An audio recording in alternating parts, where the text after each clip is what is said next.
ነገም ሌላ ቀን ነው። ደራሲ ማርጋሬት ሚሼል፣ ተርጓሚ ነቢይ መኮንን፣ ተራኪዎች ዳንኤል ሙሉነህና ትዕግስት አለሙ። ነገም ሌላ ቀን ነው። ውድ አድማጮቻችን በክፍል 85 ተረካ ስካርሌት፣ ሜላኒና ዋድ የሜላኒ ጨቅላ ህፃንና ፕሬሲ ካሰልችና አድካሚ ጉዞ በኋላ ታራ መድረሳቸውን አድምጠናል። ሜላኒ አባቷ ጄራልድ በጣም እንደተጎሳቆለ እናቷ ኤለን ማረፏን ተረድታለች።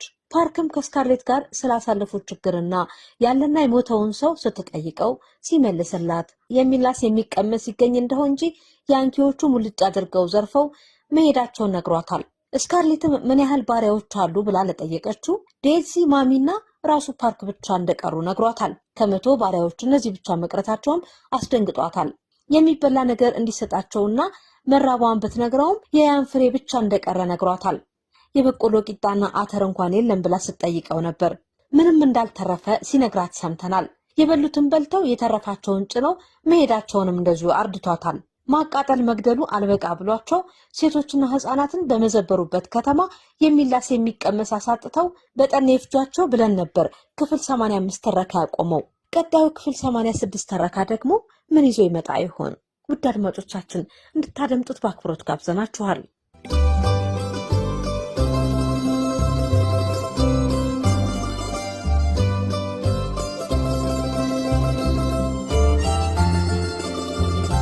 እትዬ ስካርሌት ያገኘኋቸውን ጥቂት ፍሬዎች መሬት ቀብሬ ዛሬ የሚበላ ነው እነሱኑ ነው። ከድንቹ በፊት ፍሬዎቹን አምጣልኝ ፓርክ። በጣም ደክም ያለው በጣም የወይን ጠጅ ወይም ማንኛውም የሚመጣም ነገር ከጓዳ ካለ አንጣለን። ጓዳማ መጀመሪያ የመዘበሩት ቦታ ነው። ከረሃብ ከእንቅልፍ ማጣት ከድካምና ከውጥረት የመነጨ ፈሳሽ ባፍንጫዋ ፈላ። በእጇ የያዘችውን አበባ ጭምቅ አድርጋ ወይን ጠጅም የለም አለች በደምሳሳው። መደርደሪያው ላይ ይደረደር የነበረውን ስፍር ቁጥር የሌለው የወይን ጠርሙስ አስታውሳ አንድ ትዝታ ግንፍል አለባት። ፓርክ አባባ ጓሮ ከዛፍ ስር በበርሜል የደበቀው እሱ እስኪ ሌላ የፈገግታ ጣረሙት፣ ሌላ የደስታና የአክብሮት ፈገግታ ጥቁር ፊቱን አፈካው። እትዬ ስካርሌት እርሶ መቼም በጣም አስታዋሽ ኖት። እኔ ያንን ውስኪ ረስቼው ነበር። ግን እትዬ ስካርሌት ያ ውስኪ ጥሩ አይደለም። እዛ ለዓመት ያህል ነው የተቀመጠው። ደግሞ ውስኪ ለሴቶች ጥሩ አይደለም። ኔግሮች ደደቦች ናቸው። ካልተነገራቸው በቀር አይገባቸውም። ምንም ነገር ማሰብ አይችሉም። ታዲያ ያንኪዎቹ ነፃ እናወጣለን የሚሉት እነዚህን ነው። ግድ የለህም ፓርክ፣ ለእንደኔ አይነቷ ወይዘሮና እንደ አባባ ላሉት አዛውንት በጣም ተስማሚ ነው። በልፈጠን በል ፓርክ፣ ቆፍርና አውጥታ ከ2 ብርጭቆዎች ጋር ከዱቄትና ከስኳር ጋር ይዘና ደባልቄ ጁሌፕ እሰራለሁ። ፊቱ ከፋለው። እትዬ ስካርሌት ለረጅም ጊዜ ስኳር ታራ ውስጥ አልነበረም እና ደግሞ ፈረሶቹ ዱቄቱን ሁሉ በሉት፣ ብርጭቆዎቹንም ሰባብረዋቸዋል። ከእንግዲህ ወዲያ እነሱ ይለኝና መጮሄ ነው። ምንም ልረዳው አልችልም ብላ አሰበች። ከዚያም ጮክ ብላ ደህና እሺ ፈጠን በልና ውስኪውን አምጣ፣ በንጹህ ውሃ ጥለን እንጠጣዋለን። ከዚያም ገና ዞር ሲል እስቲ ቆይ ፓርክ፣ ለማሰብ ያልቻልኳቸውና መሰራት ያለባቸው ብዙ ነገሮች አሉ። ፈረስና ላም አምጥቻለሁ። ላሟ መታለብ ያስፈልጋታል። ፈረሱንም ልጓሙን አውልቅለትና ውሃ ጠጣው። ሂድና ለማሚ ላሟ እንድትጠብቃት ንገራትና አንዱ ጋር እንድታስራት አድርግሽ። የሜላኒ ልጅ የሚቀመስ ነገር ካላገኘ በረሃብ መሞቱ ነው እና ወይዘሮ ሜሊ የላቸው ማለቴ ችለው። ፓርክ መናገሩን ዝግ ብሎ አቋረጠ። ወይዘሮ ሜሊ ምንም ወተት ጠባ አይላትም። ኧረ በፈጣሪ እንዴት እናት በእንዲህ ያለ ሁኔታ ትሞታለች? በቃ እትዬ ስካርሌት የኔዋ ዲልሲ የወይዘሮ ሜላኒን ልጅ ትጠብቅላቸዋለች። የእኔ ዲልሲ በቅርቡ ልጅ ወልዳለች። ስለዚህ ለእሷም ለወይዘሮ ሜላኒም ልጅ የሚበቃ ወተት ይኖራታል። ፓርክ አዲስ የተወለደ ልጅ አገኛ። ሕፃናት በሕፃናት ላይ ለምንድን ነው እግዜር እነዚህን ሁሉ ሕፃናት የሚፈጥረው? ግን እግዜር አይደለም የፈጠራቸው፣ ደደብ ሰዎች ናቸው። አዎ መቤቴ፣ ትልቅ ወፍራም ጥቁር ልጅ እሱ። ሂድና ዲልሲን ትላልቆቹ ልጆች ትተሽ ሂጂ በላት። እነሱን እጠብቃቸዋለሁ። ደግሞ ወደ ሜላኒ ልጅ ጋር ሂጂና ሊደረግ የሚገባውን አድርጊ በላት። ማሚንም ላሚቱን አደራ፣ ያንንም ምስኪን ፈረስም ወደ ግርግም አስገቢው በላት። አይትዬ ስካርሌት፣ የምን ግርግም አለ ብለው ነው ማገዶ አደረጉት። ከእንግዲህ እንዲያረጉ ስለኝና ወየውልን። በቃ ዲልሲን ጠብቂያቸው በላት። አንተ ደግሞ ስማ ፓርክ፣ ሂድና ጉድጓዱን ቆፍረው ውስኪውን አውጣ። ወዲያው ደግሞ ድንችም ይዘና። ግን እትዬ ስካርሌት መቆፈሪያ የለኝም እኮ። የማገዶ እንጨትም ቢሆን ፈልጋ እንዴ። እሱ አይሆንም እንዴ? ምንም የማገዶ እንጨት የለም። እነሱ እንጃለ የፈለግከውን አድርገ። በቃ ግድ የለኝም። ብቻ ፈጥነ ቆፍርልኝ። በሊዳ ሁሉ ፍጠን። ድምጿ እየከረረና እየሻከረ ሲሄድ ፓርክ ከክፍሉ እየበረረ ወጣና ስካርሌትና ጄራልድ ብቻቸውን ቀሩ። እግሩን ቀስ ብላ መታመት አደረገችው። ድሮ ኮርቻ ላይ ቁጭ ሲል ውጥርጥር ይሉ የነበሩት ጭኖቹ ዛሬ ሙሽሽ ማለታቸውን ተገነዘበች።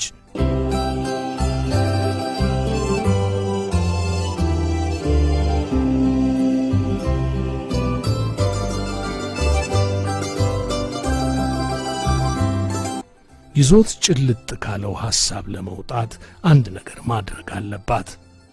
ስለ እናቷ ለመጠየቅ ግን እስካሁን አልደፈረችም። ያንን ልትቋቋመው በምትችልበት ሰዓት ትጠይቀው እንጂ አሁን አትችልም።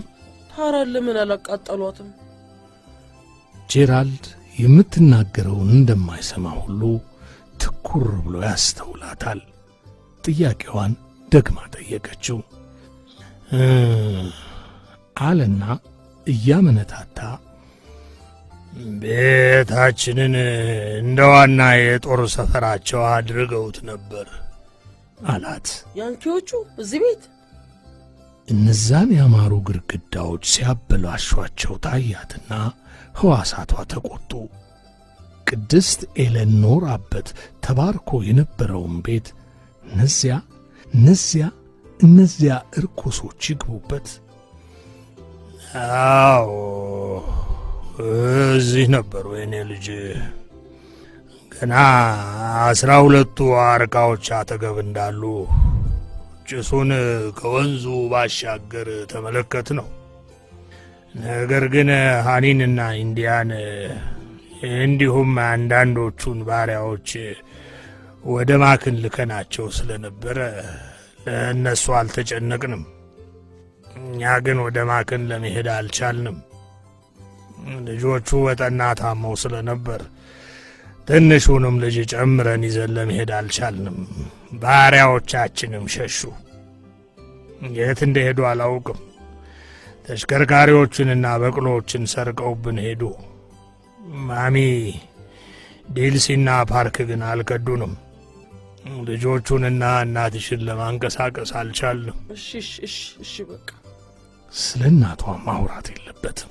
ሌላ ምንም ያውራ፣ ብቻ የእሷን ወሬ ይተው። ያ ጄኔራል ሼርማን እንኳን ይሄንን ክፍል የእናቷን ቢሮ ዋና የጦር ሰፈሩ አድርጎት ነበር። የፈለገውን ይንገራት። ያንኪዎች መንገዱን ለመዝጋት ወደ ጆንስቦሮ መሄዳቸው ነበረ እና ከወንዙ አሸቅበው በሺህ የሚቆጠሩ ተሽከርካሪዎችና ፈረሶች እንዲሁም በሺህ የሚቆጠሩ ይዘው መጡ። በረንዳው ላይ ቆም ያገኘኋቸው። ውይ ጀግናው ትንሹ ጄራል አለች ስካርሌት በልቧ ኩራት በተሞላ መንፈስ። ጄራልድ ከፊት ለፊት ያለውን ሰራዊት በረንዳው ላይ ቆሞ ሲያይ ከጀርባው የራሱ ሰራዊት ያለው እንጂ የጠላት ጦር ብቻ እፊቱ ያለ አይመስልም ነበር። ቤቱን ልናቃጥለው ነውና ለቀውጣ አሉኝ። እኔም አብራችሁ አቃጥሉኝ እንጂ አልወጣም አልኩ። ለቀን መሄድ አንችልም፣ ልጆቹና እናትሽ። ከዛስ? ሁልጊዜ ወሬውን ወደ እናቷ ማዞር አለበት እንዴ? ቤቱን በሙሉ ወረርሽኝ ገብቶታል፣ ታይፎይድ ነግሶበታል። እናም እነሱን ማንቀሳቀስ ሬሳ መጎተት ስለሆነ ሞቴ ነው አልኩ። ጣራውን ላያችን ላይ ሊያጋዩት ይችላሉ እንጂ ብቻ ለማንኛውም ታራን ለቅቄ መሄድ አልችልም። ታራን አልተዋትም። ወደ ውጭ እያየ በሐሳቡ ሲሸፍትና ድምፁ ሲመነምን ስካርሌት ነገሩ ገባት። አዎ ጄራልድ አያት ቅድመ አያቱ ቁራሿን መሬት አናስነካም ብለው ሞተዋል።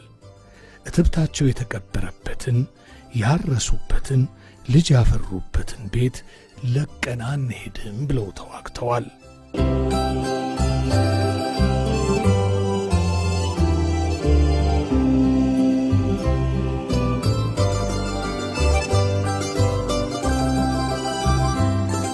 በሦስት ሞት አፋፍ ባሉ ሴቶች እናት ላይ እሳት ልቀቁ እንጂ ለቀን አንሄድም አልኳቸው።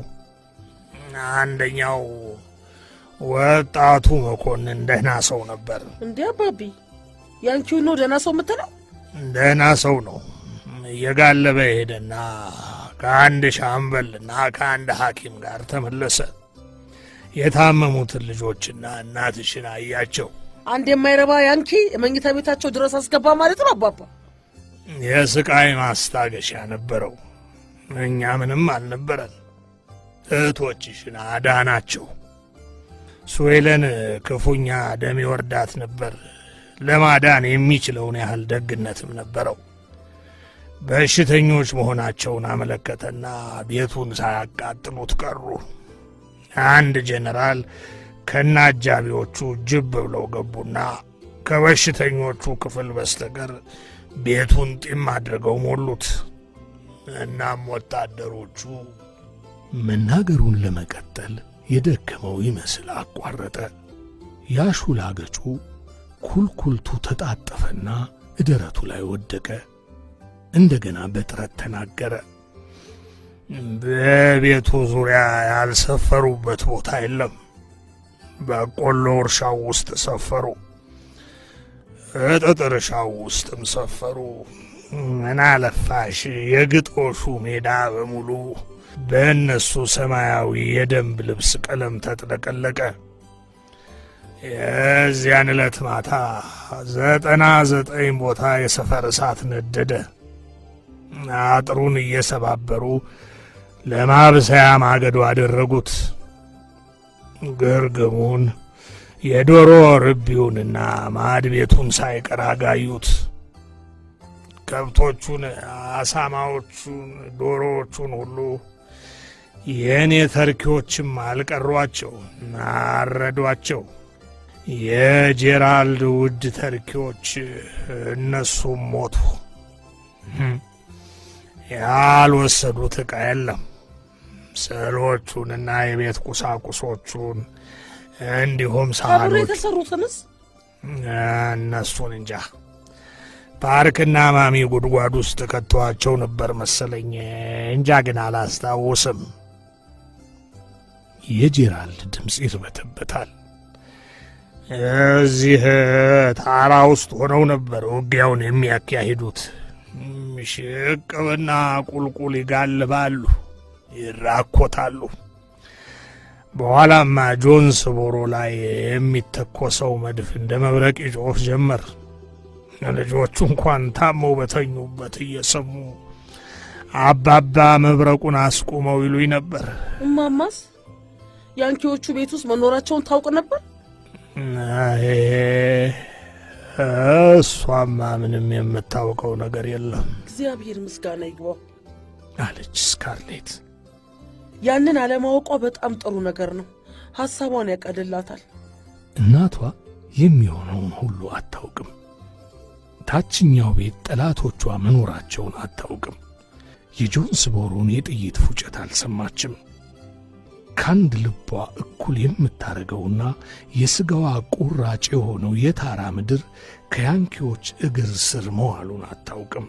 እኔም ከልጆቹና ከእናትሽ ጋር ላይኛው ቤት ስለነበርኩ ጥቂቶቹን ብቻ ነው ያየኋቸው።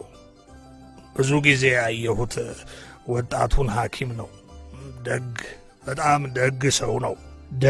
በጣም ደግ ሰው ነው። ስካርሌት ከቁስለኞቹ ጋር ቆይቶ ከልጆቹና ከእናትሽ ጋር ይቀመጣል።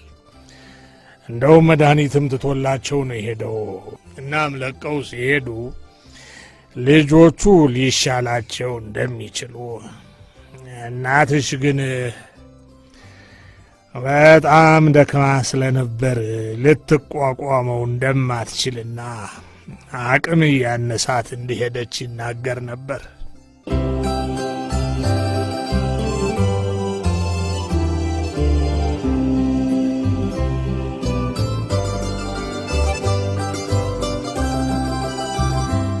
እርጅታ መጣ፣ ዝምታ። በዚህ ውስጥ ስካርሌት እናቷ በዚያ ሰሞን ምን እንደምትመስል አሰበች። ሌሎች እንዲያርፉ እሷ እንቅልፏን አታ እየሠራች፣ ሌሎች እንዲበሉ እሷ ባዶ ሆዷን ምግብ እያበሰለች፣ ልጅ አሳዳጊም እሷ ሆና ለታራ ጠንካራ ካስማ የሆነችው ቀጭኗ ምሰሶ እሷ ነበረች። ከዚያ ሄዱ በቃ አለ። ረዥም ጊዜ ዝም ብሎ ቆየና በእጁ እጇን ይፈልግ ጀመር። ቤት በመምጣትሽ በጣም ነው ደስ ያለኝ አለ ቀለል አድርጎ። ከበረንዳው ማዶ ሾጥ ሾጥ የሚል ድምፅ ይሰማል። ምስኪን ፓርክ የዛሬ 40 ዓመት የሰለጠነውን ወደ ቤት ሲገቡ ጫማ መጥረግ አሁን እንኳን አልዘነጋም። 2 ጠርሙሶች ይዞ ሲመጣ የኃይለኛውና የበሰለው አልኮል ሽታ ቀድሞት ወደ ቤት ገባ። እትዬ ስካርሌት ብዙ ፈሰሰብኝ። ከጠባብ ጉድጓድ አውጥቶ ወደ ጠርሙስ መቅዳት በጣም አስቸጋሪ ነው። ምንም አይደለም ፓርክ፣ አመሰግናለሁ። ጠርሙሱን የመመንጨቅ ያህል ተቀብላ ስትወስድ የዚህ የሰነበተ መጠጥ ሽታ አፍንጫዋን ወጋት። ጠጣ አባባ አለች ውስኪውን በአክብሮት ወደ እጁ ገፋ አድርጋ። ሁለተኛውን ጠርሙስ ውሃም ወሰደች። ጄራልድ እንደ ትንሽ ልጅ በታዛዥነት ተቀብሎ ከፍ አድርጎ ደቅ እያደረገ ይጠጣ ጀመር። ውሃ እንዲደባልቅ እንካ ብትለው በእንቢተኝነት ራሱን ነቀነቀ። ውስኪውን ተቀብላ ለመጠጣት ወደ አፏ ስታስጠጋ መጠጣቷን የማይደግፉ ዐይኖቹ ተከተሏት። ሴት ልጅ አልኮል መጠጣት እንደሌለባት አውቃለሁ አለች ባጭሩ። ዛሬ ማታ ግን አባባ እኔ ሴት ልጅ አይደለሁም። ደግሞ ብዙ የሚሠራ ሥራ አለ። ብርጭቆዋን ጋደል አድርጋ ትንፋሿን ዋጠችና ፈጥና ተጎነጨች። ኃይለኛው መጠጥ ቁልቁል በጉሮሮዋ እያቃጠላት ወርዶ ሆዷ ሲገባ እፍና ረጋትና እምባዋ ባይኗ ሞላ። እንደገና ትንፋሿን ዋጠችና መጠጡን ከፍ አደረገች። ኬቲ ስካርሌት አለ ጄራልድ ከተመለሰች ጀምሮ ለመጀመሪያ ጊዜ ትዕዛዝን የተላበሰ ድምፅ እያሰማት። ይበቃሻል። አልኮልን ደህና አድርገሽ አታውቂውም። ሞቅ ያደርግሻል። ደግ አይደለም። ሞቅ ያደርግሻል። ደስ የማይል ሳቅ ሳቀች። ሞቅ ማድረግ አይደለም እንደሚያሰክረኝም ተስፋለኝ። ስክር ማለትና ሁሉን ነገር ለመርሳት ፈልጋለሁ አባባ። ደገመችና ጠጣች። አንድ የሙቀት ባቡር ደም ስሯ ላይ ወጣ። ጆሮ ግንዷ ጋለ። ፊቷ ቲማቲም መሰለ። ስሮቿ ሁሉ ጣቶቿ ላይ ሳይቀር ተግተርትረው ወጡ። ይሄ የለብታ እሳት ምን አይነት የተቀደሰ ስሜትን ያሰርጻል ባካችሁ! እንደ በረዶ የቀዘቀዘውን ልቧን እንኳ ዘልቆ ሲያግለው በሠራ አካላቷ ጉልበት ናኘበት።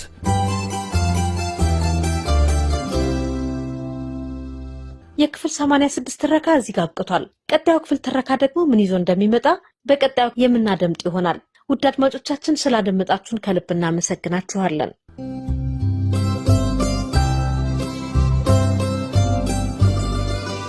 ነገም ሌላ ቀን ነው። ደራሲ ማርጋሬት ሚሼል፣ ተርጓሚ ነቢይ መኮንን፣ ተራኪዎች ዳንኤል ሙሉነህና ትዕግስት አለሙ። ነገም ሌላ ቀን ነው።